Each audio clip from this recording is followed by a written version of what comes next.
Hello, everybody, and welcome back to another great edition of my Grue Rume Show. And for the Grue Rume Show today, I got a very awesome guest, an actor, and his name is Jake Getman, and he's going to be voicing a character in Elio, which is a Disney film that is going to be out on June 20th. And I'm really looking forward to talking to him about that movie and about all his other stuff that he did as an actor. Like he's been acting since the age of 6, so he's been active in this for quite a while now. I and his name is Jake Getman. I am Rocco Cross. I am the host at Stutters. I am the host of the Grue Rume Show, and my interview with Jake will be coming up very soon. This is my Grue Rume, and as always, my Gruelings, welcome to my nightmare. So stay tuned and let's have some fun. All right, buddy. Welcome to Grue, and thank you so much for taking time and coming on as my guest. I appreciate it. I'm glad to be here. Thanks, man. So the first question I want to start out asking you is, I see you've been doing this for a while. Like you've been doing it at a very young age. I believe you've been doing it since you were like 5 or 6. And how did you know like this is something that you loved and wanted to do and had the passion for? Well, I started in the industry when I was very young and I didn't fully like no one that age knows what they're doing. Well, yeah. So I never really was like, I like this, it works, and I always enjoyed being on set, being there, and just having fun with the people around me. And 11 years later, I still have no complaints. So, There you go. why stop something that's working? The industry's been pretty good to me, so I'm happy and I'm glad to be working. I that's a great way of putting it. I like it. Yeah. And do you remember like what was the first role you had for either like film or television? Yeah, yeah, I do actually. It was it was for Outrageous 911. It was an Outrageous 911 call where you had to reenact like a real life event. Okay. And I was like I said, I was young. I was maybe 5.5 or 6, and I I remember there, we did it. It was like a raccoon was in the attic with my mom or something like that, and so I have to call the cops, and they have to get there. It was a whole thing. There was actually a fire on set there too, like one of the lights Oh, exploded or something. oh my God. Yeah, yeah. And I also learned that Carl's Jr. does not sit well with me that day, but it was a good experience, and I loved being there and just doing that. So yeah, Nice. Well, despite the fire. yeah, yeah. I love your chain. It's an awesome chain. Oh, thank you. Yeah, definitely. And you are the flex guy in Apple, and and Yeah. I mean, you had some pretty good moves there, I have to say. Like did you when you know that you had to do that, like basically like flexing, showing off your Yeah. muscles, like did you train hard for that, like when you knew that you were going to be doing that? Well, I work out like every other day or something. I have a pretty Okay. locked in routine, but what was interesting was the it didn't change at all from the audition to what we actually shot. So when we did it in the audition, they were the exact same moves. They were like, do this, then do that, and it was the exact same music, the exact same everything. So it was just great. It was fun because I was sore. Don't get me wrong, I was sore at the end of this at the end of shooting. But it was fun. I mean, they had me doing stuff that didn't even make it into the spot. Like at one point, I'm over there like kicking, I'm spinning around. We did some weird stuff, but unfortunately, that stuff didn't make it. But we did some fun stuff there, and I was out of breath. I was out of breath at the end of it. Yeah, it was a great experience, though. I'm really glad to have done it. Nice. And like your one of your like big breaks was starring as Ray on a Brat television show. And how was that experience like? And did it open up a lot of doors? Yeah, I mean, that was back in feels so much like it feels so long ago, but it really wasn't in the grand scheme of things. But I remember it was interesting. So I wasn't in that world because it's kind of like its own world in a way. Like you've got the Hmm. industry and then you've got that because it's tied more into social media and influencer, Yeah. kind of areas there. So that came as a different side of the industry. But it was great just to be around them and learn from that, especially because there's a learning curve that comes with every experience. You learn something new on every production, every set. And I think that was it was a great place to learn and grow. Nice, nice. And First Base is a film about a teen with all autism, and he wants to go to the prom. And how do you get in a headspace for that kind of role to play someone like him? Yeah. Well, I'm on the autism spectrum on the high functioning end. So it Oh, was okay. the reason we did it was for the Disability Film Challenge because Hmm. they do it every year. And so we heard about it and we knew a lot of people that had done it since we kind of I was on the disability committee for SAG and youth committee and all that. So they said, they have this going on, and a lot of people were doing it. Funny enough, the guy who plays my dad in that, BJ Lang, he actually was my Second City improv teacher for a little bit, and Oh, we still keep wow. in touch with him. He did it both years with us. Great guy. So yeah, we did it, and it wasn't too far of a stretch because, like I said, I have autism on the high functioning end. So Hmm. it doesn't affect me the way it affects most people. So I typically don't like to consider myself disabled because, I don't like to Yeah. take that away from people that actually feel like they deserve that title.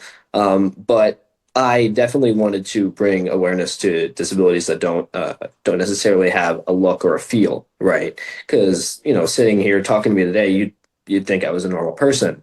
And I am, I'm a normal guy, Well, yeah, but exactly. You are. so, we wanted to bring awareness to the disabilities you don't see.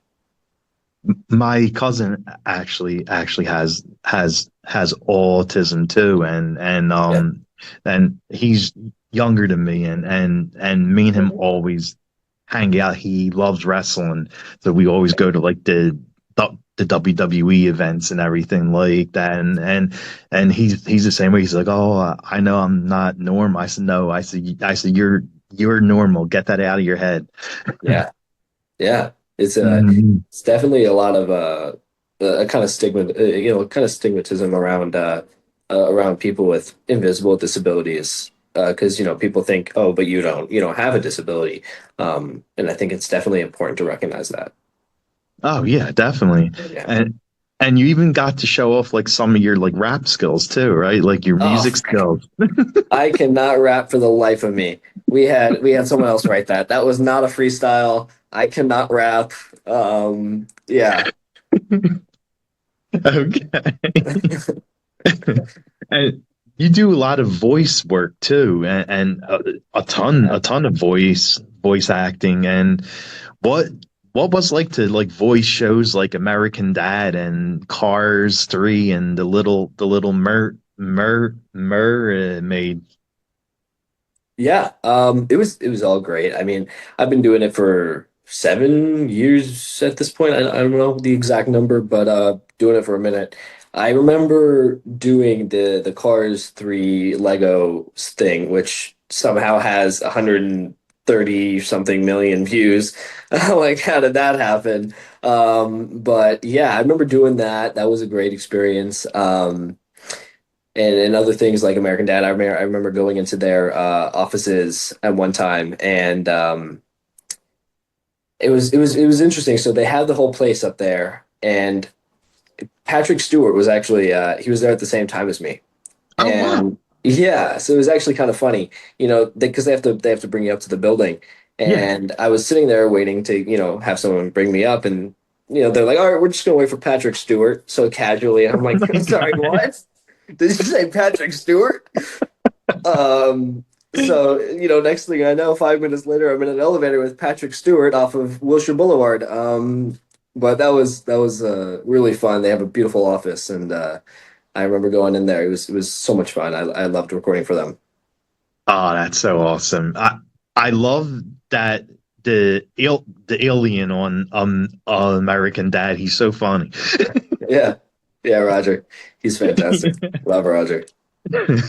And when you're getting ready to do like these kind of roles, like the voice roles, how do you find the right voice to use? Like how do you know like what character voice that you need to do?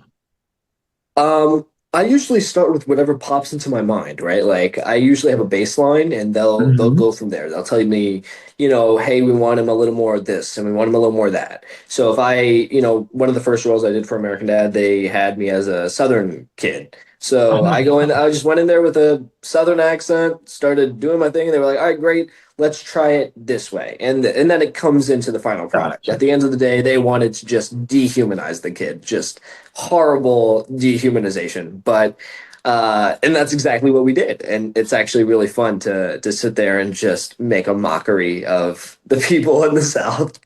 Um, but it's great. I mean, shows like American Dad and Family Guy can do that all day, and it's Yeah. really fun. And do you have like any special voice training that you do to get your voice ready, like when you're doing one of these roles, like lemon water or tea or anything like that? Like, do you have like any voice training? Typically, I'll usually just kind of go over it a couple times. Sometimes, words come out a little more tongue twisty. Sometimes I'll read a script and I'll be like, that is a mouthful. So you work on it. You know where your strong suit is and where you kind of fall off, or if something comes out a little slurred, you'll be like, okay, I think really need to enunciate that vowel or something like that. Um, but yeah, I mean, always in the room too. If you're recording it, there's always room to stop, go again. No Mhm. one's saying, "Oh, you messed up. Goodbye." So it's nice to have that flexibility there, especially. Sweet, sweet. And is there like a voice role that you had the most fun with yet? Uh, Elio, I had so much fun Elio. recording Elio. It was fantastic. Caleb is an awesome character. I loved voicing him, being able to see the character for the first time and saying, okay, so that's the face. That's what I'm going to be doing. And all the years we spent on it, it was well worth it to see the finished product. So I'm really honored and grateful to be a part of the movie. And speaking of the film, like this is a film I believe comes out on June 20th.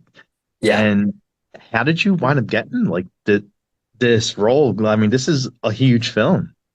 Yeah, I'm still in shock. It still hasn't fully registered yet to me either. But I remember we started it a couple years ago in 2022, and it came through as just another audition from my agents, and I was like, okay, great, let's do it. I sent it in. A couple months go by, something like 6 months, and I had completely forgot about it at this point. Once you send in an audition, it's off the top of your head. So I remember I was like, "What is that for again?" You said what? So I was like, "Okay, great. Call back and I'll do that." And then they said, "Okay, we'll have a producer session." I hopped on the Zoom with all the people, and I was like, "Oh, okay, great." And I go in, I do the thing, and a couple days later, I get another email. Okay, you got the gig. That didn't even register in my brain for a couple weeks, didn't even understand fully what had just happened. A couple more months go by and we started recording it in 2023. I started doing it in Glendale, and that was a Oh, beautiful campus out there too. They have a really nice Disney campus out there. Um, and it was just a fantastic experience getting to go in, meet the people working on it, especially because you don't meet your fellow cast members at all when you're doing mhm. voiceover. It's very rare that you'll see multiple people in the booth with you. It's never happened to me, to be honest. I've never worked with someone else in the booth. So being able to meet anybody was a cool experience. So I really was glad to be there. Oh yeah, like that you when you're doing like voice work like that, you probably don't meet the actors until like Yeah. the film is ready to show and they have like the party and everything. Like that's when you probably meet everybody. Right. I mean, I was at the premiere a couple days ago, and that was where I met everybody. Yeah, yeah. I met Jonas, I met Dylan, I met everybody that worked on the project who was just like, oh, so you're that character, and that's the face to the voice. Got it. But it was really great to meet everybody and say hi because you don't get that. Isn't the guy from Everybody Loves Raymond? I forgot his name. Like, isn't he part of the film? The Brad, I Yeah. think it is. Brad Garrett. Yeah, Brad Yes, Garrett. He's actually a yes. really nice guy. I was really grateful that he was sitting behind me at the premiere and not in He's front of pretty me. cool. The guy is huge. I mean, we did a cast photo at one point, and I hopped on the second row, and he was my height, even on the other step level. So I was like, dude, you're tall. Yeah. Yeah. I mean, if he sat in front of you, you probably wouldn't have seen the movie. Oh yeah, I would have been like, I would have been halfway in the aisle, halfway in my seat. But it was, Exactly. yeah. Is there, I mean, of course, without giving a lot away about the movie, but like, is there like a certain scene that you love doing the most? I loved watching Caleb's kind of shift. Like there's a Hmm. scene in the movie where he shifts, and I think that's a great part where the movie kind of picks up and it starts to initiate the rest of the movie, right? And I think that's just a great scene because it just has so many visuals, so much going on at the same time. And it's really nice. Yeah, I really like that scene. Nice, nice. And like when you're doing like a big role like this, like you have like your own space where your voice and do you get breaks too and stuff like Yeah. or do you have to do it like fully like hours and hours of just like voicing? No, no, they're not. It's not a sweatshop. We do get breaks. Yeah, I think it was like a break every hour or so or something like that because it does get tiring. Yeah, I'm Especially sure. sitting in a booth alone, just line after line. It can get repetitive, but Sure. it's they give you a break. They let you breathe. Oh, good. But it's great. Yeah, they give you some time. Yeah. And I'm a big horror fan, and I saw you actually did a horror film. It's a little twist on Little Red Riding Hood. Yeah, And I've done a how did few you horror feel? films. Yeah. Yeah.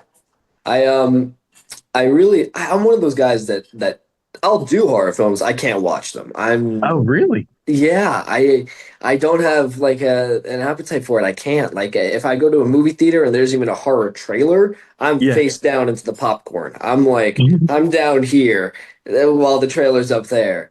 I can't stomach them, but I'll do them. I Yeah. am able to do them enough. I remember there's been some times where I was like, "Oh, that's blood," or "Yeah, that's pretty gross."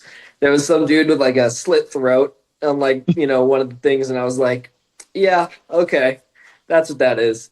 But yeah, I love working on just anything in general. Horror movies are a part of the industry, so there's no Yeah. really way to escape them. But if you can't beat them, join them, I guess. So I Right? uh, Exactly. I like working on them. They're pretty fun. Horror movies, I think, even though I can't watch them, they definitely intrigue me. Definitely very interesting. So yeah, I'll probably read the synopsis and then have nightmares, but I do find them pretty interesting. Okay. And I see you're a big fan of planes, right? Like what do you love about planes? I do a lot of stuff in aviation. I've loved aviation for a very long time. Something about big metal tubes. I don't know. They've fascinated me. I love just everything about them. I do flight simulation. I do plane spotting. I have my camera around here somewhere. Oh, nice. I'll be on my phone like Dodgers are coming into Burbank. I'm gonna go run out there and catch them, Nice. and I did. I also got the Mets. Boo, no. But I love I just love aviation. It's just really it's really fun for me. I enjoy it. Yeah. Sweet. And you're also a dog lover too? How many dogs do you have? I don't have any dogs, unfortunately. I love dogs, animals. I had my sister actually recently got a dog, so I consider my dog, I consider her my dog because I love her so much. No. Her name's Sage. I think we think she's a Carolina dog. We don't even know what she is, to be honest. She's, no idea. Yeah, we have to get a DNA test with her sometime, Okay. but yeah, she's fun. I love her. She's really sweet. Nice. And do you play or watch any sports? I love sport. I love football. I love baseball. Like I said, Dodgers, and for some absurd reason, I love the Bills. Don't ask me why. There's a long story behind it. But I am a big Dodgers and Bills fan. So yeah, I love watching. I love watching the game. I was during the World Series back in last year. I Yeah. was at the Gelson's down the street from me, and the whole place went up as soon as the last strike went over. We were like first, second, third. We all went up. It was great. So yeah, I love watching sports. Basketball too. I'm a huge Lakers fan as well. But Nice. yeah, yeah. I live in Philly, and when the Phillies were in the playoffs and got knocked out, like Oh that was yeah. so heartbreaking. Hey, I mean, you guys won the Super Bowl, so That got to be that happy. that's true. That's true. Yeah. Yes.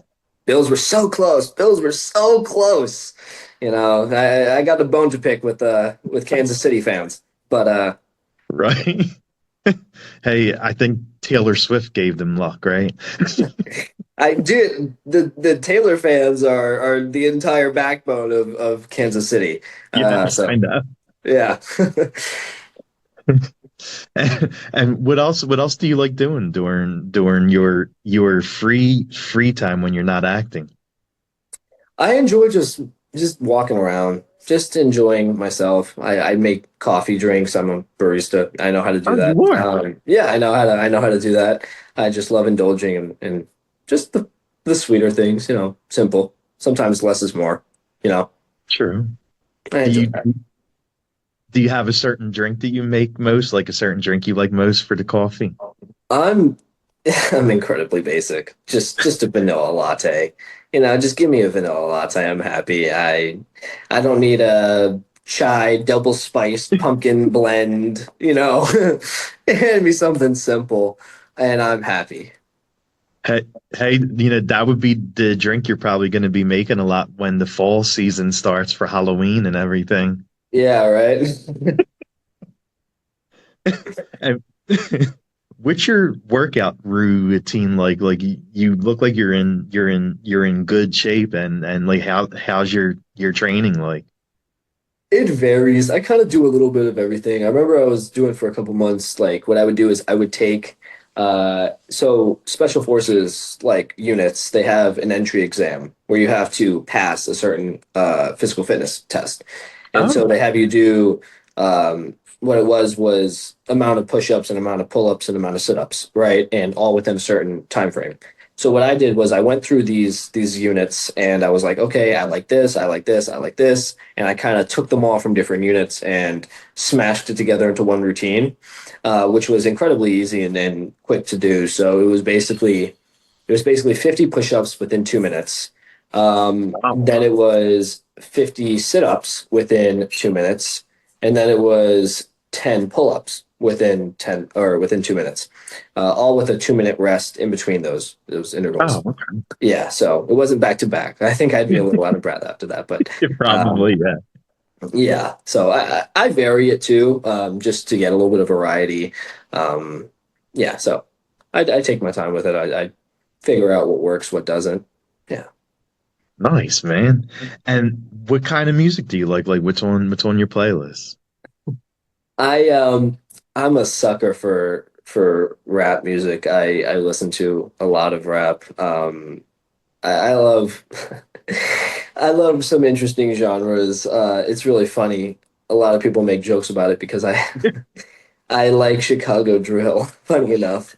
For I Oh, don't even know how or why, but for some reason I like Chicago drill music. But I also love LA rap, like Draco the Ruler and stuff yeah. like that. Stuff that's a little more smaller, but they still have their following, and I like that. Yeah. Nice. So, what do you think would be your go-to karaoke song if you were gonna do one? Oh, go-to karaoke. I can't sing for the life of me. So what I usually do at karaoke is this is my interesting thing. I will make a deal with someone. I'll say, I will pick a song for you to sing, and you can Okay. pick a song for me to sing. It can be any song. But Really? I come up with some bad stuff, and I have them sing some really messed up songs. I'll be like, "You're gonna go out there and sing My Humps by the by the Oh Black my Eyed God. Peas, I think it was. Yeah, the Black Eyed Peas did that. Yeah, Yeah. so I'll be like, you're gonna sing My Humps, and I think I ended up singing uh something from Moana, unfortunately. Yeah, I think I Really? ended up singing something from Moana. So yeah, that's what I do. I end up embarrassing myself, but usually I get to get a good laugh of my own out of it. So it's worth it. See, that's actually the best way to do that. That's very smart. I like that. Yeah. Yeah, I really do enjoy making myself laugh and embarrassing other people at the same time. No, Do you have a superhero and villain you like most? I don't know if you're into like Marvel and DC and all that. that's my uncle's domain. My uncle loves DC, Marvel, he knows all of that. But that's a good question. What movies have I seen recently?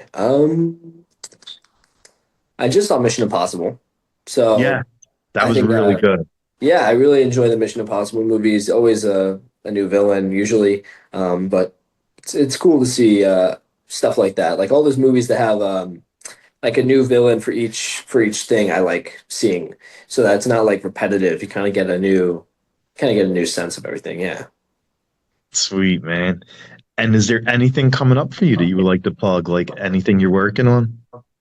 I've got a few things I'm going to be working on and have done. I'm going to be working on a short in a couple days. But I did a podcast drama soap opera called Montecito, and Oh, as the name suggests, it takes place in Montecito. But yeah, like I said, it's a drama soap opera podcast. It's really good. You can find it on any podcast platform. So yeah.